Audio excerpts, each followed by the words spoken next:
ಮಾನ್ಯ ಸಭಾಪತಿಗಳೇ, ಅವಕಾಶಕ್ಕಾಗಿ ಧನ್ಯವಾದಗಳು. ಇತ್ತೀಚಿನ ವಿಶ್ವವಾಣಿ ದಿನಪತ್ರಿಕೆಯಲ್ಲಿ ಸಹಜ ಪ್ರಸವ ಮಾಯ, ಶಸ್ತ್ರಚಿಕಿತ್ಸೆ ಅಯೋಮಯ, ವರ್ಷದಿಂದ ವರ್ಷಕ್ಕೆ ತುಮಕೂರು ಜಿಲ್ಲೆಯ ಖಾಸಗಿ ಆಸ್ಪತ್ರೆಗಳಲ್ಲಿ ಶಸ್ತ್ರಚಿಕಿತ್ಸೆ ಹೆರಿಗೆ ಅಬ್ಬರ ಹೆಚ್ಚಳವಾಗಿದ್ದು, ಸರ್ಕಾರಿ ಆಸ್ಪತ್ರೆಗಳಲ್ಲಿಯೂ ಸಹಜ ಪ್ರಸವ ಪ್ರಮಾಣ ತಗ್ಗಿದೆ. ಸಹಜ ಹೆರಿಗೆಯ ಲಕ್ಷಣಗಳಿದ್ದರೂ ಆತಂಕ ಮೂಡಿಸಿ ಸಿಸೇರಿಯನ್ ಹೆರಿಗೆಗೆ ಪ್ರಾಮುಖ್ಯ ನೀಡುತ್ತಿರುವ ಪ್ರಕರಣಗಳು ಹೆಚ್ಚಾಗುತ್ತಿವೆ.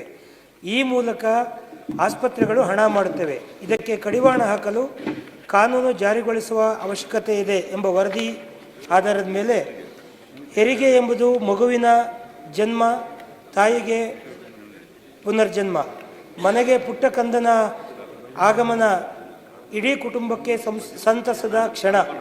ಆದರೆ ಇಂದು ಮಗುವಿನ ಜನ್ಮವನ್ನು ತಾಯಿ ಮತ್ತು ಕುಟುಂಬಕ್ಕಿಂತ ಹೆಚ್ಚು ಸಂಭ್ರಮಿಸುತ್ತಿರುವುದು ಆಸ್ಪತ್ರೆಗಳು. ಆಸ್ಪತ್ರೆಗಳಲ್ಲಿ ಹಣದ ವ್ಯಾಮೋಹ ಹೆಚ್ಚುತ್ತಿದ್ದು, ಇದರ ಪರಿಣಾಮವಾಗಿ ಸಿಸೇರಿಯನ್ ಮಾಯೆ ಎಲ್ಲೆಡೆ ಆವರಿಸುತ್ತಿದೆ. ತುಮಕೂರು ಜಿಲ್ಲೆ ಇದರಲ್ಲಿ ಮುಂಚೂಣಿಯಲ್ಲಿದೆ. ತುಮಕೂರು ಜಿಲ್ಲೆಯ ಖಾಸಗಿ ಮತ್ತು ಸರ್ಕಾರಿ ಆಸ್ಪತ್ರೆಗಳಲ್ಲಿ ಸಹಜ ಹೆರಿಗೆ ಮಾಯವಾಗಿದ್ದು, ಸಿಸೇರಿಯನ್ ಹೆರಿಗೆಗಳು ಹೆಚ್ಚಾಗುತ್ತಿವೆ. ರಾಜ್ಯದ ವಿವಿಧ ಜಿಲ್ಲೆಗಳಲ್ಲಿ ಸಂಭವಿಸಿದ ಬಾಣಂತಿಯರ ಸಾವಿನಿಂದ ಆತಂಕಗೊಂಡಿರುವ ಜನತೆ ಹೆರಿಗೆ ಎಂದರೆ ಸಾಕು, ಎಷ್ಟೇ ಹಣ ವೆಚ್ಚವಾದರೂ ಸರಿ, ತಾಯಿ ಮಗು ಬದುಕಿದರೆ ಸಾಕು ಎನ್ನುವ ತೀರ್ಮಾನಕ್ಕೆ ಜನತೆ ಬರುತ್ತಾರೆ. ಕುಟುಂಬದವರ ಭಯವನ್ನೇ ಕೆಲವು ಆಸ್ಪತ್ರೆಯವರು ಹಣ ಮಾಡುವ ಮಾರ್ಗವನ್ನಾಗಿ ಮಾಡಿಕೊಂಡಿದ್ದಾರೆ. ಬಡವರ ಪಾಲಿಗೆ ಇದು ಬಿಸಿ ತುಪ್ಪವಾಗಿದೆ.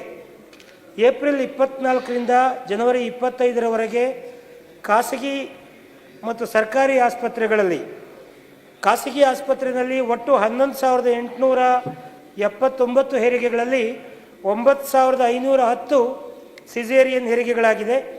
ಹಾಗೆ ಸರ್ಕಾರಿ ಆಸ್ಪತ್ರೆಯಲ್ಲಿ 11,486 ಹೆರಿಗೆಗಳಲ್ಲಿ 6,752 ಸಿಸೇರಿಯನ್ ಆಗಿದೆ.